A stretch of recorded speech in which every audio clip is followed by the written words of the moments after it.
Hi friends, today we are going to learn a poem Why from Standard 8. Why म्हणजे का. This is a poem of a little boy who has a lot of questions in his mind. As a child, we also had these questions. Some questions we know the answers and some questions we don't know the answers. तर आपल्याला सुद्धा लहानपणी असेच प्रश्न पडतात की ज्या प्रश्नांपैकी काही प्रश्नांची उत्तरे आपल्याला माहीत असतात तर काही प्रश्नांची उत्तरे आपल्याला माहीत नसतात. So let's see what questions this boy has in this poem. I know the curious little boy who is always asking why. आता या ठिकाणी क्युरियस म्हणजे जिज्ञासू किंवा चिकित्सक, ज्याला नवनवीन गोष्टी माहीत करून घ्याव्या वाटतात असा. I know a curious little boy who is always asking why. तर मला एक असा जिज्ञासू मुलगा माहीत आहे जो नेहमी प्रश्न विचारतो का.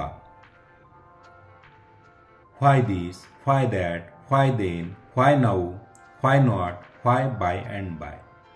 आता या ठिकाणी त्याला कोणते प्रश्न पडतात तर व्हाय दिस, व्हाय दॅट, हेच का, तेच का, व्हाय देन, नंतर का, व्हाय नाऊ, आत्ताच का, व्हाय नॉट, का नाही, आणि व्हाय बाय अँड बाय, का आणि का, असे प्रश्न त्याच्या मनात पडतात. Now let's see what questions he has in next stanza. He wants to know why wood should swim, why lead and marble sink. आता या ठिकाणी त्याला आणखीन काय जाणून घ्यायचं आहे तर he wants to know why wood should swim.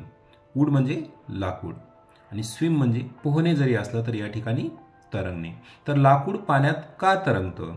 And why lead and marbles sink. आता मार्बल्स म्हणजे गोट्या आणि सिंक म्हणजे बुडणे किंवा डुबणे. लीड म्हणजे शिसे.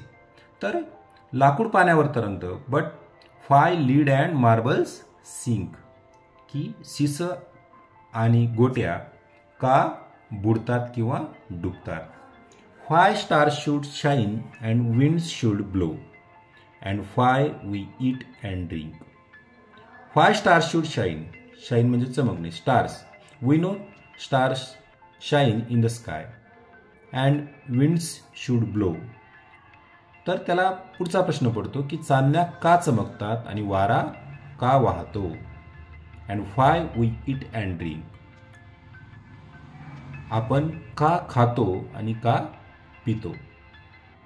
C the next question he has in next stanza. He wants to know what makes the clouds and why they cross the sky. त्याला आणखी हे जाणून घ्यायचं आहे. He wants to know what makes the clouds. आता ढग कसे बनतात and why they cross the sky, आणि ते आकाशात का तरंगतात किंवा ते हालचाल का करतात. Why sinks the sun behind the hills and why the flowers die. Why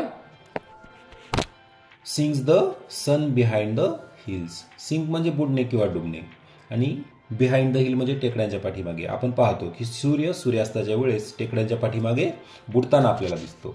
and why the flowers डाय. सकाळी जी फुलं फुललेली असतात तीच फुलं आपल्याला संध्याकाळी कोमेजलेली दिसतात. आता या ठिकाणी डाय या शब्दाचा अर्थ मरणे असा नाही, तर त्या ठिकाणी आहे डाय मीन्स कोमेजणे. तर त्याला हेही प्रश्न पडतोय की व्हाय द फ्लॉवर्स डाय म्हणजे फुलं का मुरगळतात किंवा कोमेजतात. He also has some more questions. He wants to know why wind should come from out the bellows nose. Bellow nose means and apparatus for blowing air. आता बेलो म्हणजे भाता. लोहार लोखंड गरम करण्यासाठी जो वापरतो तो भाता, ज्याला बेलो म्हणतात. तर त्याला प्रश्न पडतोय की त्या भात्यामधून वारा बाहेर कसा येतो. Why popgun should go pop and why the ocean ebbs and flows. Why popguns. Popguns means a toy gun, खेळण्यातली बंदूक. तर पॉपगनचा किंवा खेळण्यातल्या बंदुकीचा आवाज का येतो.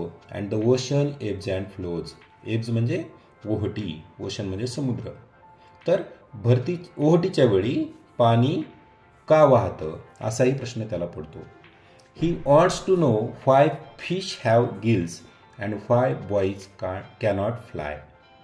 त्याला आणखी हेही माहीत करून घ्यायचे की why the fish have gills. Gills म्हणजे the respirative organ of a fish, ज्याला आपण कल्ले म्हणतो, की माशांना कल्ले का असतात. And why boys cannot fly, मुलांना पक्ष्यांप्रमाणे का उडता येत नाही हाही प्रश्न त्याला पडतो. Why steam comes from kettle spout and rain falls from the sky. आता kettle spout, a pipe of kettle through which tea or liquid can be pour, म्हणजे किटलीचं चोच किंवा किटलीची तुटी, केटल स्पाउट. तर why steam comes from kettle spout, steam म्हणजे वाफ, तर किटलीच्या तुटीमधून किंवा किटलीच्या चोचीमधून वाफ बाहेर का येते. And rain falls from the sky, आकाशातून पाऊस कसा पडतो हेही त्याला जाणून घ्यायचं आहे. In next stanza, he wants to know why coal should burn and not a bit of stone. Coal म्हणजे कोळसा आणि बर्न म्हणजे जळणे. कोळसा का जळतो आणि not a bit of stone, stone म्हणजे दगड, दगड का दगडाचा तुकडा का जळत नाही, कोळसाच का जळतो, असे प्रश्न त्याला पडतात. How seeds get in a Apple core and marrow in the bone. आता पुढचा प्रश्न त्याच्या मनात असं पडतोय की सीड्स म्हणजे बिया आणि Apple core means Apple core म्हणजे द सेंटर ऑफ फ्रुट्स, ज्याला आपण मगज किंवा गाभा म्हणतो. सफरचंदाच्या गाभ्यामध्ये बिया कशा जातात हा प्रश्न त्याला पडतो. And marrow in the bone, marrow म्हणजे a soft fatty substance in the cavities of a bones, म्हणजे हाडांमधील चरबी. तर हाडांमध्ये चरबी कुठून येते असाही प्रश्न त्याला या ठिकाणी पडतो. He wants to know why ice should melt and why spiders eat the flies. Ice का मेल्ट होतो, बर्फ का वितळतो, and spiders eat the flies, spider म्हणजे कोळी किंवा एक प्रकारचा कीटक, तर कोळी माशांना का खातो. Why bees should sting and why the yeast should make the dough to rise. Why bees should sting, sting म्हणजे डंक मारणे, तर माशा डंक का मारतात. And why the yeast should make the dough to rise, आता डो म्हणजे मळलेलं पीठ, ज्याला आपण कणिक म्हणतो. आता ईस्टमुळं कणिक किंवा मळलेलं पीठ का फुगतं असाही प्रश्न त्याला या ठिकाणी पडतो. Some of his whys are not too hard to answer if you shall try. आता त्याचे काही जे प्रश्न आहेत ते जास्त काही अवघड नाही आहेत. तुम्ही जर प्रयत्न केला तर त्याच्या प्रश्नांची उत्तरं तुम्ही सहजपणे देऊ शकता. But other no one your it has found the reason why. पण इतर जे प्रश्न आहेत, दुसरे जे प्रश्न आहेत, त्या प्रश्नांची उत्तरं किंवा त्याची कारणं मात्र अजून कोणाला सांगता आलेली नाहीत. तर आज आपण फाय ही कविता या ठिकाणी पाहिली. ही कविता निश्चितच आपल्याला या ठिकाणी आवडली असेल. धन्यवाद.